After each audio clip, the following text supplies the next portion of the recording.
Good morning, everybody. It truly is a privilege to be finally standing here today. And I say that because I've been researching in and around Indigenous nursing and midwifery completions for 10 years, and this is the first time that I've had the honour of presenting at a KNS conference. I'll begin by acknowledging the Gadigal people of the Eora Nation, their ancestors, on whose lands this beautiful, busy, vast, chaotic city of Sydney sits, and on whose ancestral lands we come together for this very special ceremony. I thank the Gadigal people for their custodianships over these lands for thousands of years and appreciate their generosity in warmly welcoming us here and for their offer of safe passage for the special work in which each of us lead.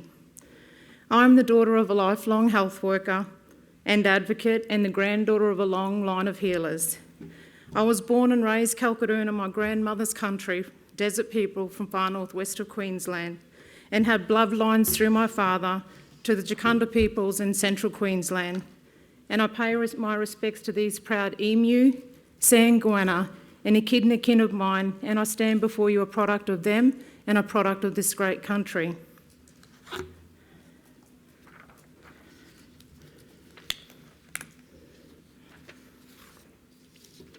In keeping with custom, I acknowledge the elders past and present, yours as well as mine, and appreciate the work and the guidance that are provided to our communities and to this great nation.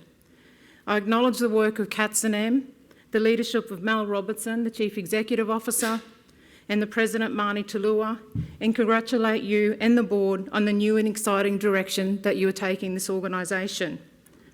To KNS members, fellows, and in particular students, and to all of you in this room who have some way contributed to improving the health of Aboriginal and Torres Strait Islander people, I acknowledge you, your leadership, your courage, your persistence, and in light of the magnitude of the challenge, I acknowledge your willingness to stay in the conversation again and again. I further acknowledge my First Peoples brothers and sisters in the room today, and I say thank you for your patience, for your forbearance, and most of all, your understanding while we figure out how to do this better. Your presence here today serves to remind us all just how important this work is for all of us. And last and certainly most importantly, the greatest sacrifice all of us make as mothers, fathers, daughters, sons, is to be able to do the work that we do. And the greatest sacrifice that I've made in my 25 years working in Aboriginal health is time with my children. And today I get to stand before my daughter, Taylor, and say what an honour it is.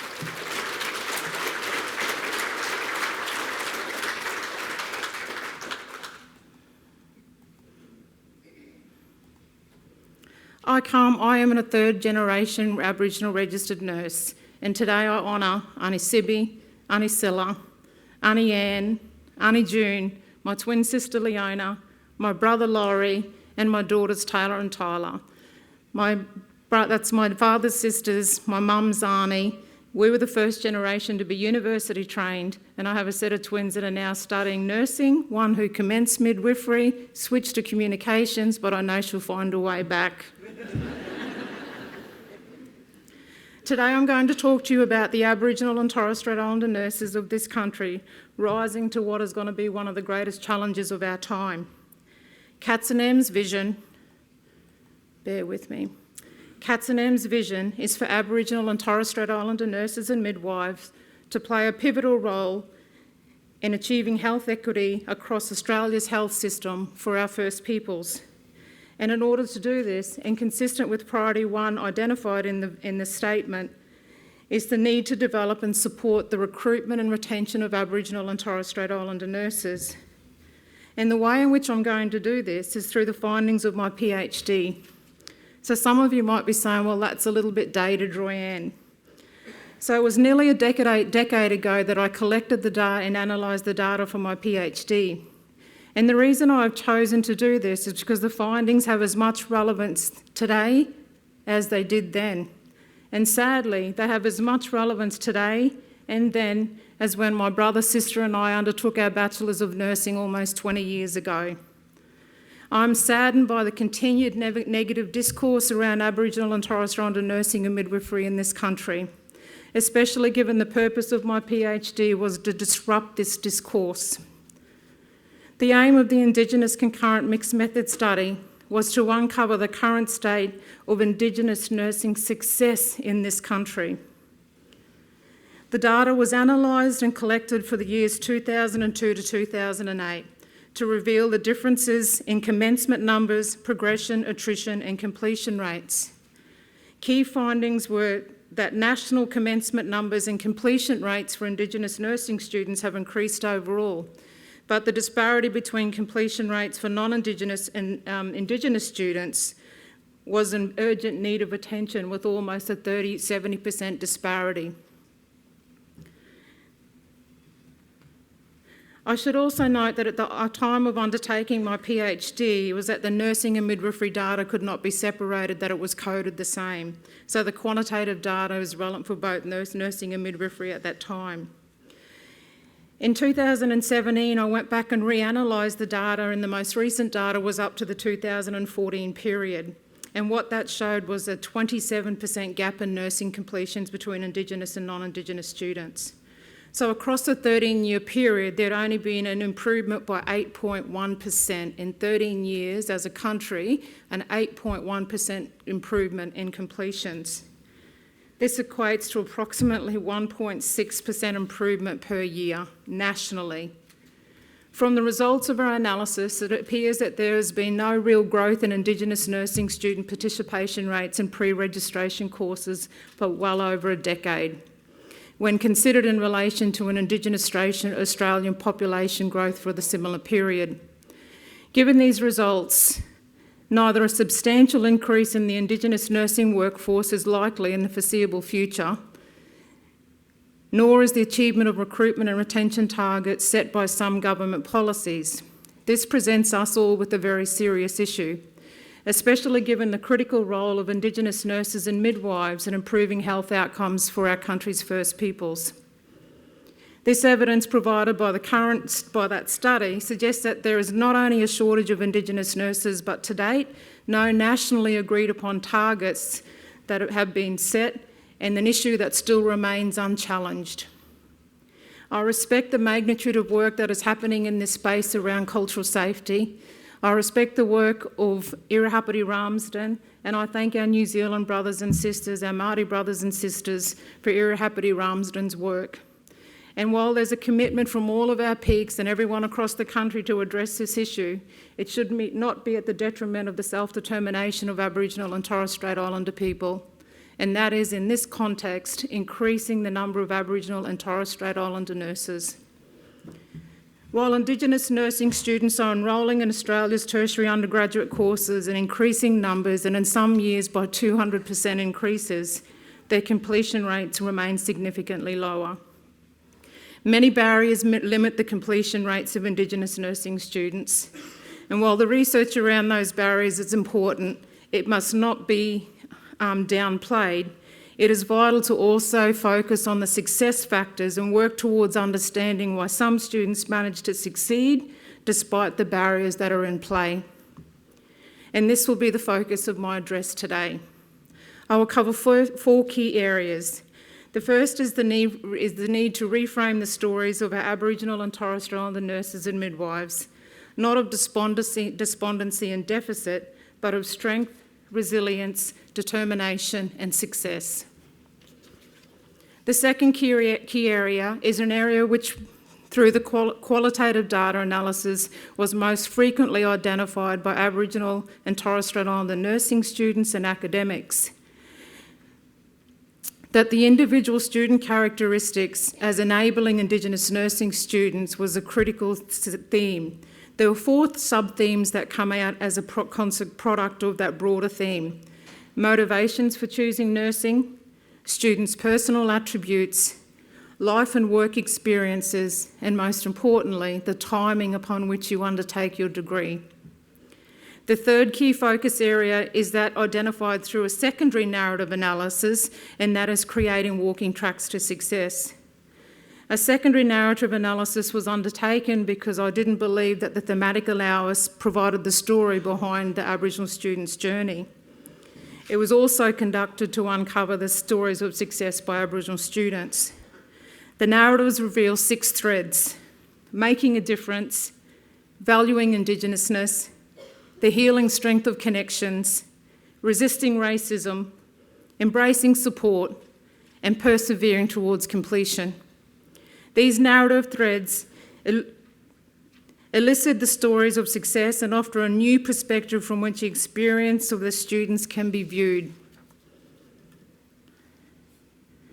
To begin, my first point is about the need to reframe the Aboriginal and Torres Strait Islander nursing and midwifery student from a deficit to a strengths perspective.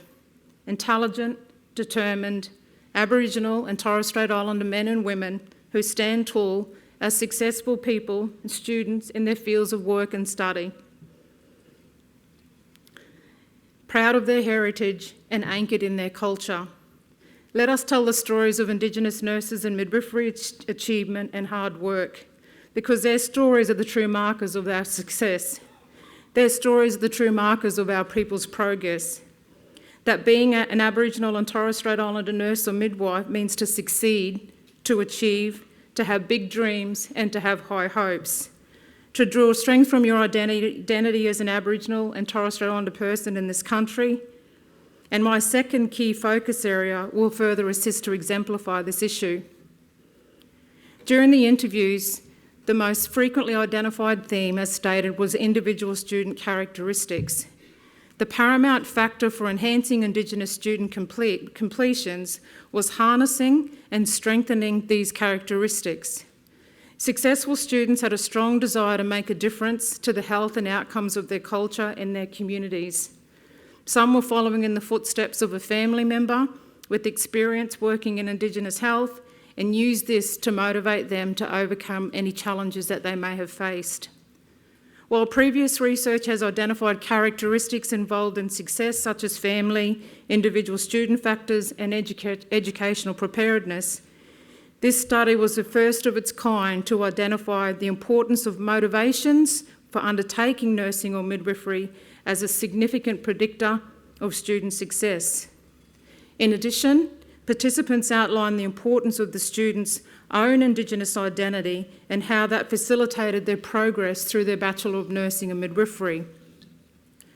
Some students thought that having confidence and strength in one's own identity further empowered students to meet challenges through their program.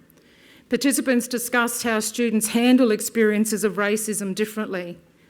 Students displayed resilience and were aware of racism and how and when it occurred, but chose at times to pick their battles and seeking to redress racism appropriately. Some students had developed strategies to handle negative experiences and continue with their university journey.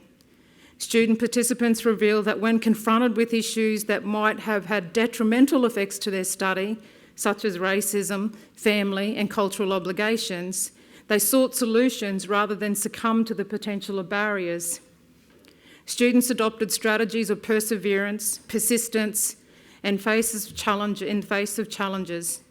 And as one student stated, the benefit of course completions for me, for completing this course for me, for my family and my community, far outweighed any obstacles that might negatively impact on me completing this course. Bear with me, guys, sorry. Students who proactively accessed all available support were better placed to complete their programs. This included any information, emotional and practical support from their university, their families, communities and their peers, as well as the specific Indigenous education support units, study skills courses and of course the tutorial scheme, who will only all be too familiar with. Students who were better able to use their life and work experiences in the university setting, including the timing upon which they undertook their degree, and when they chose to study in relation to other aspects of their lives, again including family and cultural responsibilities, were better positioned to progress successfully through their program. Successful completion was also strongly dependent on students' motivations for enrolling, and this isn't captured in the following quotes. This is from an Aboriginal academic. He felt that he wanted to give something back to his people. He described it to me as his people had believed in him enough to trust him to do something positive, and he wasn't going to let his people down.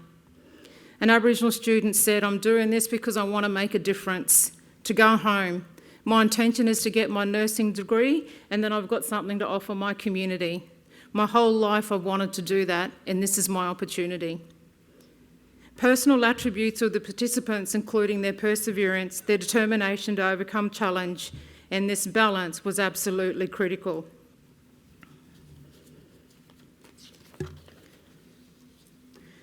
Another quote I wanted to share with you: determination, commitment. You've got 14 weeks, and 14 weeks out of your year isn't too bad.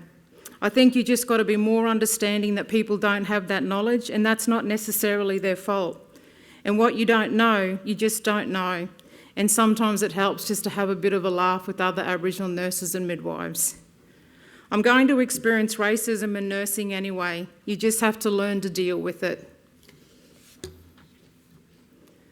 One student tells the story of being in handover, and the other nurses said something about this patient. She was from an Aboriginal community, and they have their own little ideas about Aboriginal people. And she says to herself, "What am I to say? Do I say anything? Because I know that I'll have 6 other nurses on me if I do. And if I do that, I'm failed in my clinical. I'm not scared of popping up when I need to, but I also know when I need to sit quiet. I just got rid of all the negative distractions in my life, friends who didn't go to uni and social life, but I think my mindset had changed also. I'll do that when I have to. Sacrificing things and understanding that it comes with the package and that uni was my priority. I put that first before anything else. If I was really stuck, I'd ask for help, and then I'd just get on and do it. I understand yesterday that you guys and the students had the opportunity to cover barriers, and I'm hoping that some of what's coming up from these students resonates with you, with the important component being that there was a rigorously evidence framework put around the collection of this data.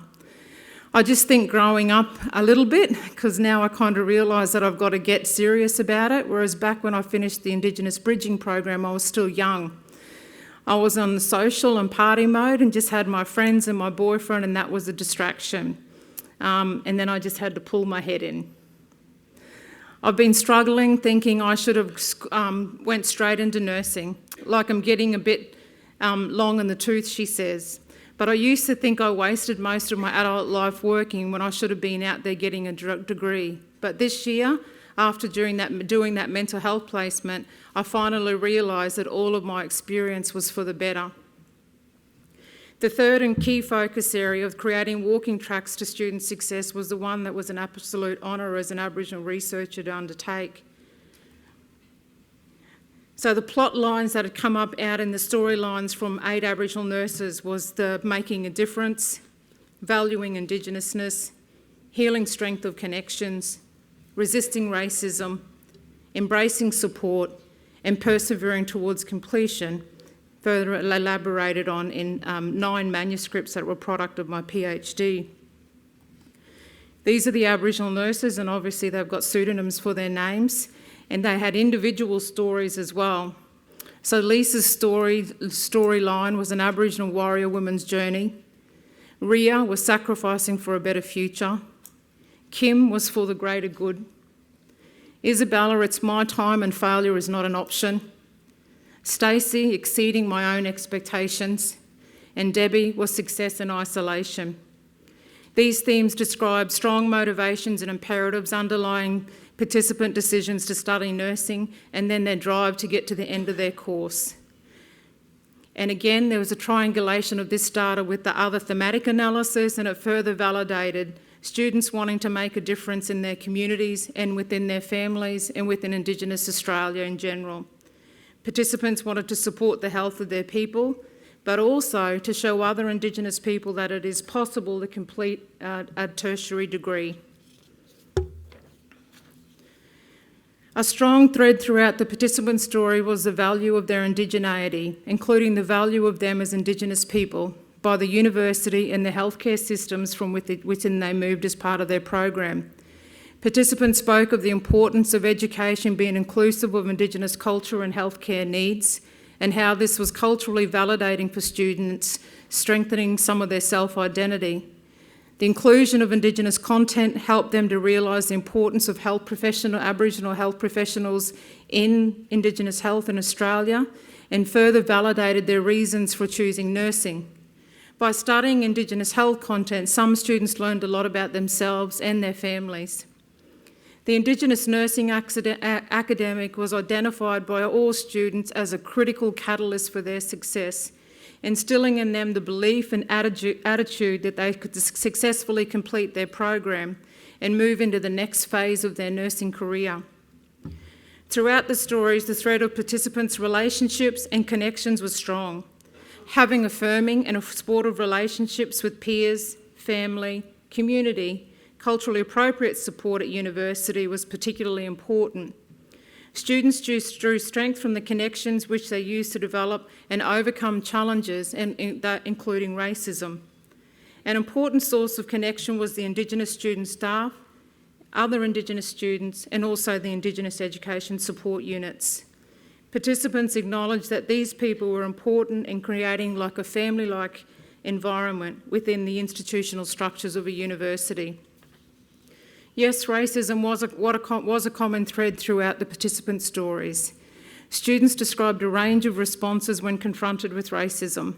This included racism relating to prejudice from others because of the colour of their skin, institutional racism, institutional racist policies and practices in healthcare institutions, but this was not the focus of this study.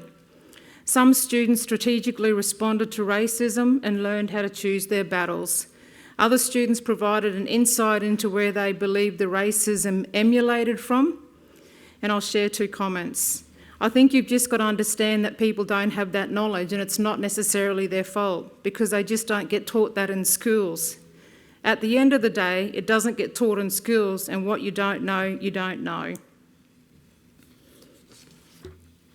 Racism was one of the most pervasive and debilitating barriers to successful course completions for all health programs, all university programs, as we well know. Racism manifests through many different forms: ignorance, stereotypes, assumptions, and positions of power and privilege. The students in the study displayed great restraint, emotional intelligence, and resilience in dealing with incidents of racism. They had developed ways to address this racism that empowered rather than disempowered themselves and others around them. This is a positive finding and suggests that strategies for resisting racism may benefit other Aboriginal and Torres Strait Islander students. A range of support sources was available to participants through this course, and they acknowledged the ability to be able to access the full suite of these supports, which is in contradiction to some Aboriginal students who only chose to access the support of the Aboriginal Torres Strait Islander education units. Persevering towards completion. The ability to persevere and persist against all odds was evident in all of the participant stories. When confronted with issues that could have been detrimental to their success, the students just kept pushing through. First year was challenging because I didn't know anybody and I didn't know the structure until I got over first year, and then I was in second year, and now failure is not an option. You feel like it's first year. I feel comfortable. I know I'm nearly there. The light's getting brighter at the end of the tunnel. I feel good. You know, the shoulders are going back and the chest is puffing out and I'm nearly there. That I've achieved something big within my family, big within my community, and big for myself personally. I felt really good about it because it's the biggest thing in my life so far, and it's just the beginning. I want to pass. That's all I've ever really wanted to do, and after my second year, that was all I ever done.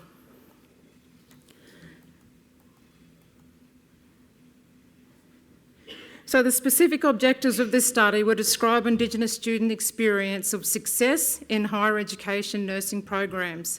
Unlike previous studies, the focus was on factors involved in successful course completion as opposed to barriers to successful course completion.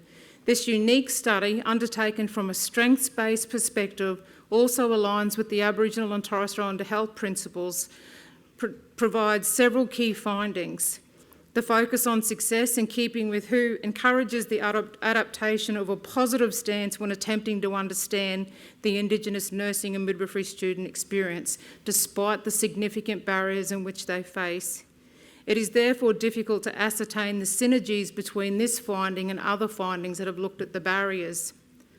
Those of previous research, because the latter have found that the barriers for recruitment and retention rather than the evidence of success.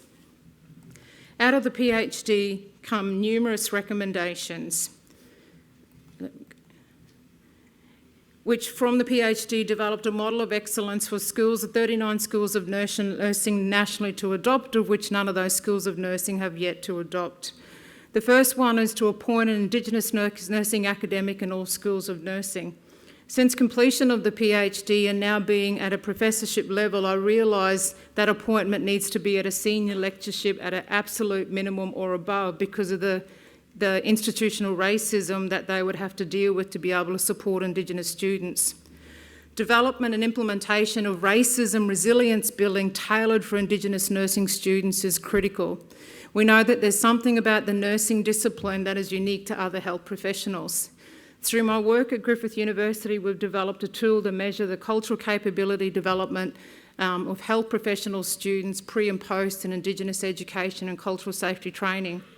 Only in the last month have we analysed that data longitudinally across 4 years and compared professions where we looked at nursing, midwifery and allied health. And nursing consistently come out lower across all indicators on the cultural capability measurement tool. Midwifery come out higher.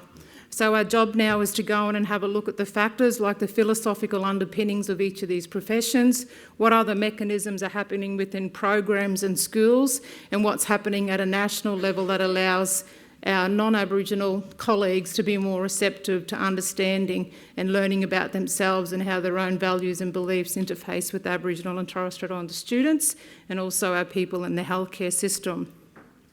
It's critical that we develop partnerships with schools of nursing and midwifery and also Indigenous education support units. Develop and implement a cultural safety program specifically for academics and schools of nursing. Now, ironic that Irahapati Ramsden back in 1988, the concept of cultural safety originated at a Bachelor of Nursing program. So to look at the data now to see that nursing consistently rates lower than 7 other disciplines around this area is particularly validating because we thought that that may have been the issue. Developing a critical nursing curriculum that looks for evidence, that teaches students to look for evidence of racism and discrimination, and development of a pathway for schools through the vet sector and also through university sectors is critical. As universities continue to develop alternative pathways for Aboriginal and Torres Strait Islander students into universities, which is absolutely fantastic, but what they're not particularly good at is then putting in all the strategies that mitigate the risk upon which we allow Indigenous students to come into the university system. So our students need to come in stronger because the university systems are so cumbersome that they don't have the agility at this point in time to respond to the complexity of students that we're drawing into the university. Most importantly, the study privileged the voices and collective stories of Indigenous nursing students striving to complete their Bachelors of Nursing and Bachelor of Midwifery. Given this evidence has not been previously described elsewhere, these results are unique and offer a fresh understanding of successful course completion instead of the constant focus on the barriers and the challenges. This research provides a foundation of evidence that can form more effective targeted strategies to support Indigenous nursing and midwifery students within nursing and schools and nursing and midwifery schools into the future. Such strategies will maximise the potential for Indigenous nursing students to successfully complete their respective bachelors and being out in the community and contributing to improved health outcomes for our communities. So this is the model of excellence that I'm recommending for schools of nursing to uptake. Other recommendations that I ask for both CATS and M and for each of you to consider individually and within your respective organisation is for CATS and M to become a credentialling centre for schools of the 39 schools of nursing and midwifery nationally that satisfy a set of criteria to measure the strength and commitment to Indigenous nursing and midwifery across this country. the development and implementation of a national strategy for the recruitment and retention of Aboriginal and Torres Strait Islander nurses, and I've even provided a name, Creating Walking Tracks to Success. Development and implementation of the Indigenous nursing education model of excellence. Design and develop evidence-informed, targeted strategies to support Indigenous nursing students. Establish national targets, commencement, progression, attrition and completions, and expand this study across this country and also longitudinally. And I would be saying that the next phase of this research is looking internationally at models. Many have talked about and written about the Indigenous health crisis and the generations of neglect, the lack of cohesive policy and failure to provide sufficient resources and ensure that they reach the people on the ground. My vision is that I want to see our distinguished professions have a unique opportunity to make real the point where the rubber meets the road, ensuring that Australia's First Peoples have as much access to healthcare as every other Australian. There is so much extraordinary work that needs to be done, and I stand before extraordinary professions filled with outstanding leaders delivering on this commitment already. In closing, I talked about the need to reframe the stories of Aboriginal nurses and midwives, not of despondency, not of deficit, but of strength, resilience, determination and success. I continue to be inspired by the thinking of our people, of our actions that are steeped deep in knowledge, understanding and experience. I am inspired by a strengths-based approach that makes a significant contribution to all of humankind, and the research which supports that my convictions that solutions depend on the ability of all of us, and I look forward to new and more sophisticated ways of working together in the future. Thank you for your words towards delivering on KNS's vision. Thank you for bringing your knowledge, skills, talents, experiences and style of leadership to strategic investments for focused change for our people. And I want to finish on a quote. Larry Davis in his book wrote in 2000, "In every age, there exists those people who rise to the challenge of their times. They see a way to bring a gift to the world that will meet pressing needs or solve difficult problems. They see the way to expand the possibilities of human life. They are not deterred by predictions of failure, but they are drawn forward by hope. They are energised by faith and commitment and sustained by inexhaustible energy and spirit. Often their dreams seem impossible, but those who succeed give us our very lives." Thank you for the opportunity to present at this year's KNS conference and the privilege for standing with each and every one of you, my fellow Aboriginal and Torres Strait Islander nurses and midwives. It's truly an honour to be in the presence of such a profession that is rising to the greatest challenge of our time. Thank you.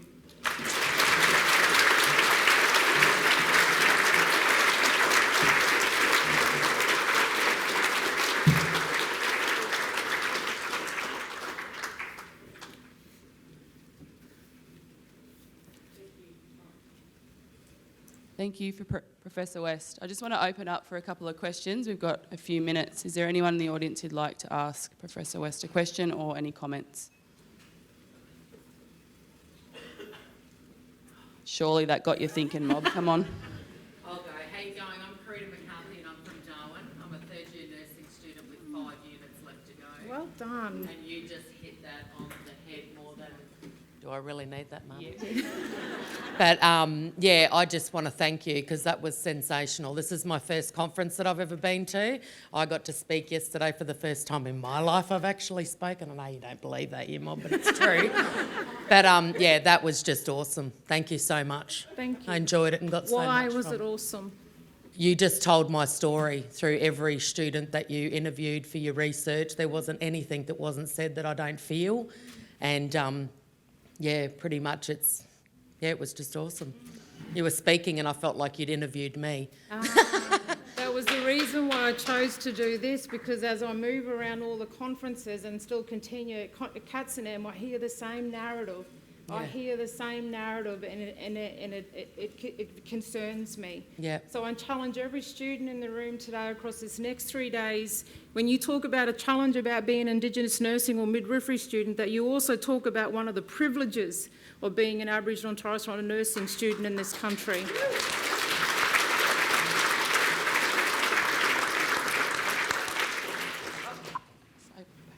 Getting my steps up. I only did 1,000 yesterday. Shame job, eh? Sorry, good morning everyone. I'm Lee Bradfield. I'm one of the older nurses probably in the room. I trained 30 years ago, and in Western Australia. I'm from Broome, and I trained with nuns, so I come from the old style. And it's such a great time to be here with such young nurses and midwives. It's fantastic. But how do we get this recommendations through at a higher level? I'm from the Aboriginal Health and Medical Research Council, and we also have an RTO which do nursing. So we need to work with you guys on how we can get these messages up at a higher level so that we can advocate for nursing students. We recently had quite a lot of changes in the nursing qualifications as well. So some of those actually affected some of our Aboriginal students being able to do their hours and getting their hours done so that they could actually finish off their practicals so that they can actually graduate. And that was quite challenging for people working in rural, remote communities. We have difficulties in people coming from rural and remote communities because they can't afford to. So we need to look at the aspects of being able to afford to be nurses. We need to advocate for Aboriginal nurses to get free training and free making sure that they don't have HECS debts and all that sort of stuff. I really think that these sort of strong sort of advocating systems need to be put in place. But thank you very much for this invitation. Thank you. I think that the thing that we need to be mindful of, and why I thanked Indigenous nursing students at the beginning for your forbearance and your patience, while as Aboriginal and Torres Strait Islander health leaders we continue to figure out to do this better, and I meant that wholeheartedly. So we've got almost 2 decades of data that tell us that we have had next to no improvements in this area, and we've got a whole lot of work to do. So the recommendations that are up there today aren't going to happen tomorrow. So the reality of being an Aboriginal and Torres Strait Islander nursing student in this country at this point in time is that this is the reality of the challenges that you will be dealing with. But we can make a choice to focus on the challenges, or we can make a choice to focus on the strengths and the successes of our disciplines as well. Coming.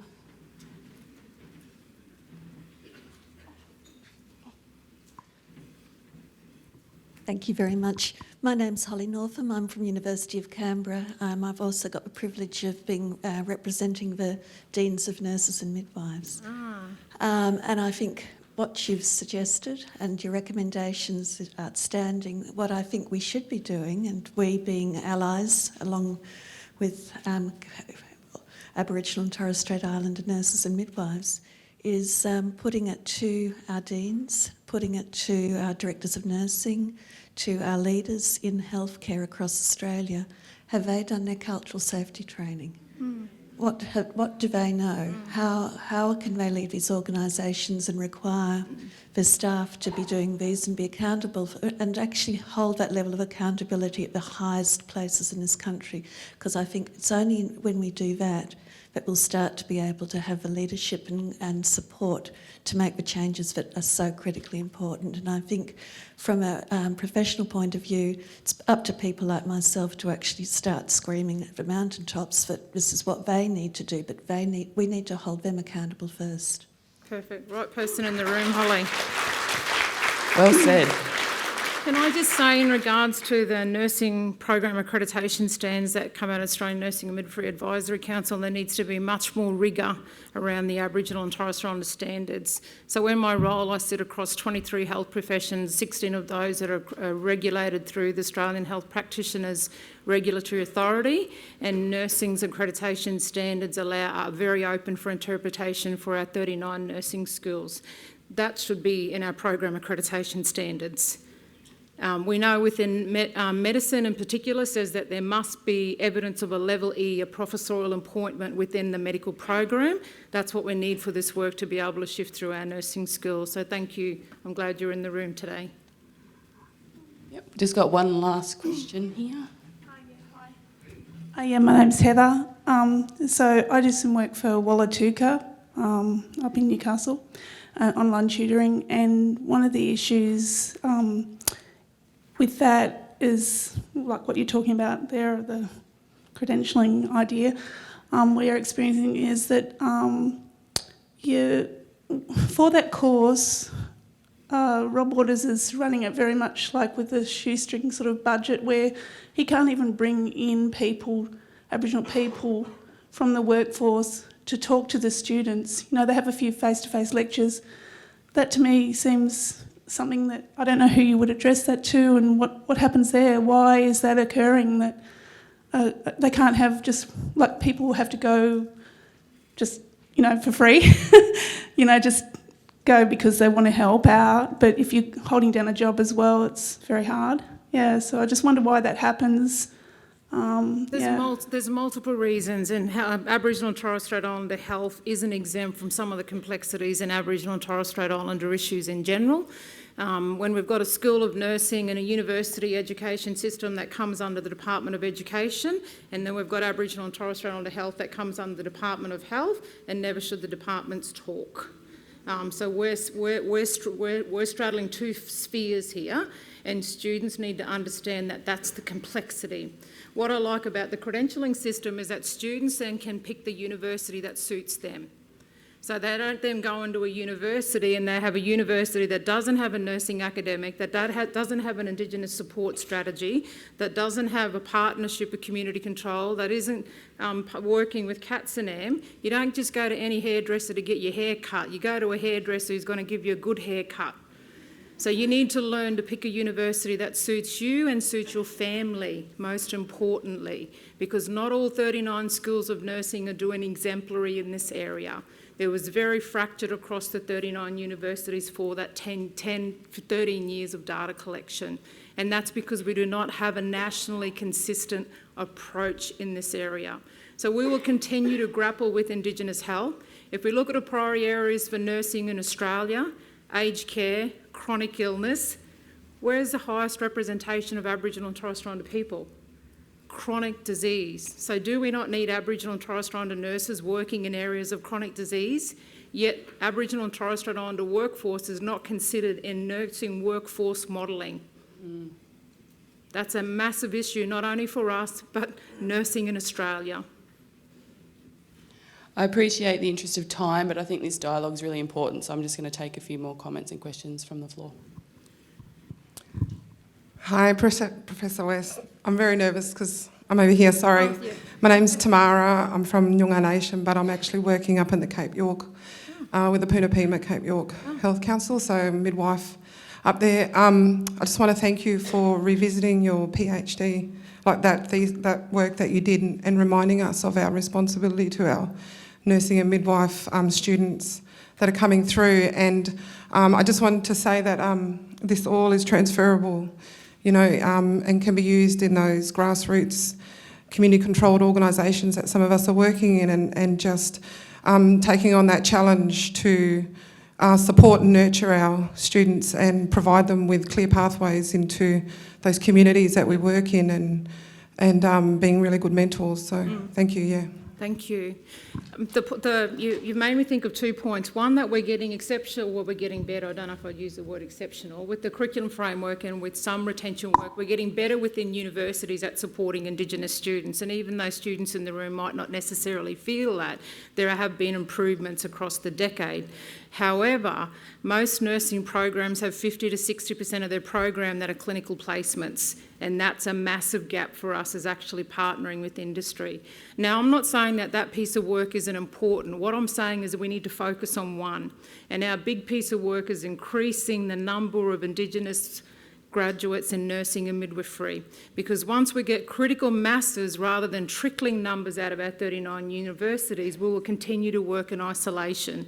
Once we start to graduate, once we get this model right and we start to graduate critical masses of Indigenous nurses in midwifery, the best cultural safety, the best care for Aboriginal and Torres Strait Islander people, and we're not saying we only want to be the ones that provide care for our people, but working alongside another non-Aboriginal nurse or midwife is where the best learning actually comes from, not within a classroom. All education at the moment, and I don't know any universities that have got a clinical component attached to their Indigenous health curriculum. So they're all doing a whole lot of education and theory around Aboriginal and Torres Strait Islander health, but they're not actually looking at the application of that skill set within practice. So if you want to talk about a theory-practice gap within nursing, which is about 5 to 7 years, it's about 10 to 15 within our profession.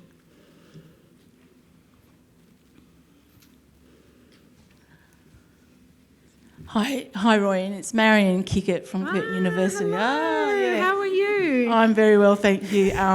I just wanted to say what a wonderful presentation. And I've been following your PhD. I look at your articles and how inspiring. And you've really inspired me more to do what I plan to do for my next time. I'm in a senior position at Curtin, as you know. And you were so right. We have to work on our School of Nursing to get more Aboriginal and Torres Strait Islander nurses trained. And for me, the issue is we can get them, exactly as Sally Gould said many years ago. Getting them is easy, but keeping them hard is very, very hard. And it's because of the racism, you know, and sometimes I get to a young nurse who, by the time I get there, it's just been too hard. No, I'm going. And so, yeah, Sally Gould was so right. We can get them, but we have to keep our student nurses.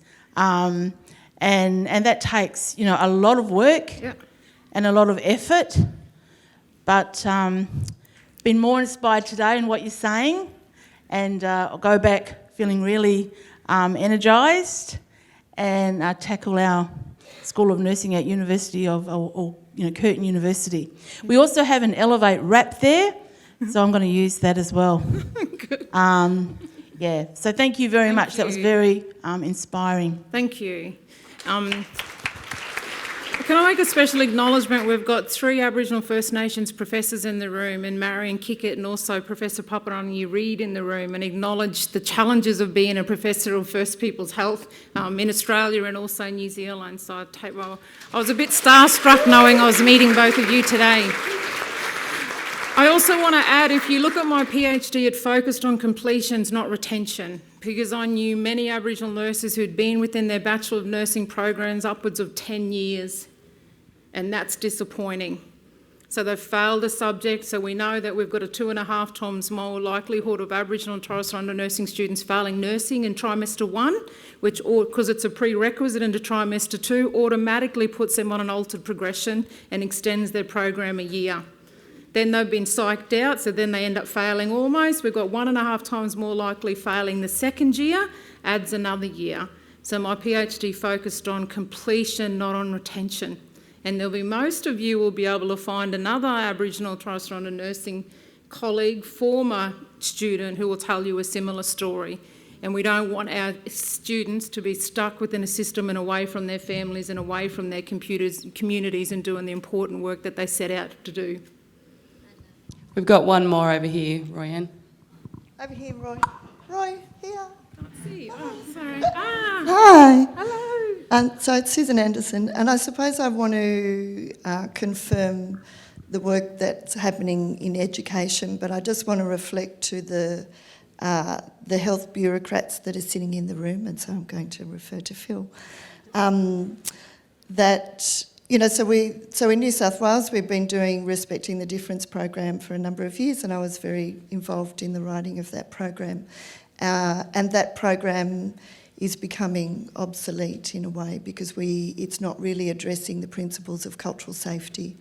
So there's a big push for all new nurses to learn about cultural safety, but I think we've got a responsibility for those people that are currently working in our system to actually fully understand what that means and the critical reflection that needs to happen.